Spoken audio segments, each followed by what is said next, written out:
আসসালামু আলাইকুম সম্মানিত দর্শক মণ্ডলী, আশা করি আপনারা সবাই ভালো আছেন। ডিএনএ হোমিও কেয়ারের পক্ষ থেকে আপনাদের সবাইকে স্বাগতম। নখকুনি একটি মারাত্মক ব্যথাযুক্ত ব্যাধি। এই সমস্যা থেকে সমাধান পাওয়ার জন্য হোমিওপ্যাথিতে অনেকগুলো ওষুধ রয়েছে। আজকে ধারাবাহিকভাবে আমি ওষুধগুলো ব্যাখ্যা করার চেষ্টা করব, লক্ষণ এবং ব্যবহার বিধি নিয়ে আলোচনা করব। নখকুনি সমাধানের ক্ষেত্রে প্রথম ওষুধ হিসাবে যদি আমরা দেখি, প্রথম ওষুধ হচ্ছে হিপাস সালফার। হিপাস সালফার এর ক্ষেত্রে কিছু নির্দিষ্ট লক্ষণ রয়েছে। এই লক্ষণগুলো দেখে প্রয়োগ করলে খুব দ্রুত সেরে উঠবে। লক্ষণগুলোর মধ্যে নখের গোড়ায় অগভীর ফুলা, ফুসসৃষ্টির আগ হতেই এর ব্যবহার করা যায়।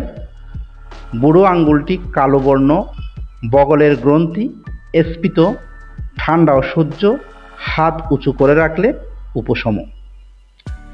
এইসব লক্ষণ দেখে হিপাস সালফার 6 এবং হিপাস সালফার 30 প্রয়োগ করা যায়। এই ক্ষেত্রে এক মাত্রা করে 4 থেকে 5 বার সেবন করা যাবে।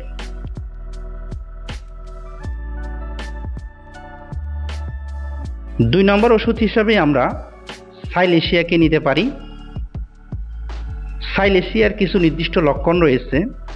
লক্ষণগুলোর মধ্যে হাড়ের বেস্টে প্রদাহ, গভীর স্থানে প্রদাহ, দূষিত রক্তসহ ফুস, অত্যন্ত বেদনা এবং পায়ে ঘাম। এই বৈশিষ্ট্যগুলো দেখে বা এই লক্ষণগুলো দেখে আমরা সাইলেশিয়া 6 অথবা সাইলেশিয়া 30 ব্যবহার করতে পারি। এক্ষেত্রে এক মাত্রা করে 4 থেকে 5 বার সেবন করা যাবে।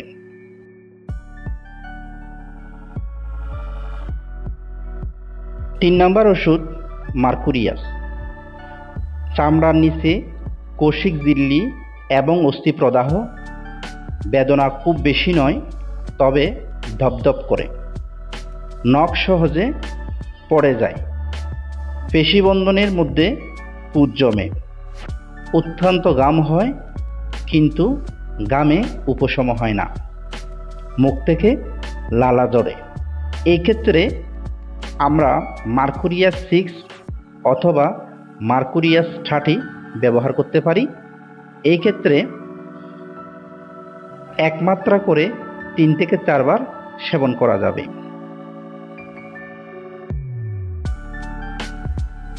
চার নম্বর ওষুধ ম্যাগনেটিকাফোলাস অস্ট্রালিস।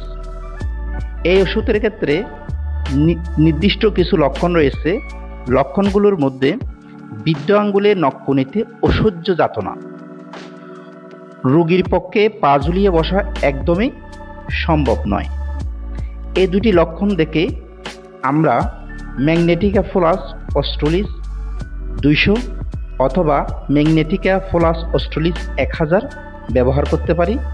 এই ক্ষেত্রে এক মাত্রা করে 2 থেকে 3 বার 15 দিন অন্তর অন্তর সেবন করতে হবে। 5 নম্বর ওষুধ হিসাবে আমরা নিতে পারি নেট্রাম সাল্ফ।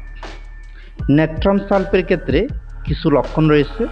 লক্ষণগুলোর মধ্যে নখের নিচে ফোস্কা জমে অত্যন্ত ব্যথা করে, নখটি গাঢ় রক্তবর্ণ হয়ে ওঠে, নখের মূলদেশে পুঁজ জমে, ঘরের বাইরে গেলে ব্যথা বৃদ্ধি পায়, সন্ধ্যার সময় জ্বর আসে। এইসব লক্ষণ দেখে আমরা নেট্রাম সাল্ফ 6 এবং নেট্রাম সাল্ফ 30 প্রয়োগ করতে পারি। এক মাত্রা করে দিনে 3 থেকে 4 বার সেবন করা যাবে। 6 নম্বর ওষুধ হাইপেরিকাম। হাইপেরিকামের ক্ষেত্রে কিছু নির্দিষ্ট লক্ষণ রয়েছে। লক্ষণগুলোর মধ্যে নখের নিচে সুস্ফুটানো ব্যথা, দরজার চাপে আঙ্গুল বা নখ পিষে যাওয়া, হাতুড়ির আঘাতে নখ বা আঙ্গুল থেতো হয়ে যাওয়া অথবা অত্যন্ত দপদপ যন্ত্রণা করা, রোগীর অস্থির হয়ে পড়া, যন্ত্রণায় রোগী অস্থির হয়ে পড়া। এইসব লক্ষণ দেখে আমরা হাইপেরিকাম 6 অথবা হাইপেরিকাম 30 ব্যবহার করতে পারি। এই ক্ষেত্রে 1 মাত্রা করে 3 থেকে 4 বার সেবন করা যাবে। আজকের আলোচনা এই পর্যন্তই। হোমিওপ্যাথি ওষুধ যেহেতু লক্ষণভিত্তিক চিকিৎসায় ব্যবহার করা হয়, ওষুধগুলো ব্যবহারের আগে অবশ্যই আমরা একজন ভালো হোমিওপ্যাথ বা হোমিওপ্যাথি ডাক্তারের পরামর্শ নেব। এতে আমরা হোমিওপ্যাথি ওষুধগুলোর যথাযথ উপকার পাব। এতক্ষণ ধৈর্য সহকারে আলোচনা শোনার জন্য আপনাকে অসংখ্য ধন্যবাদ।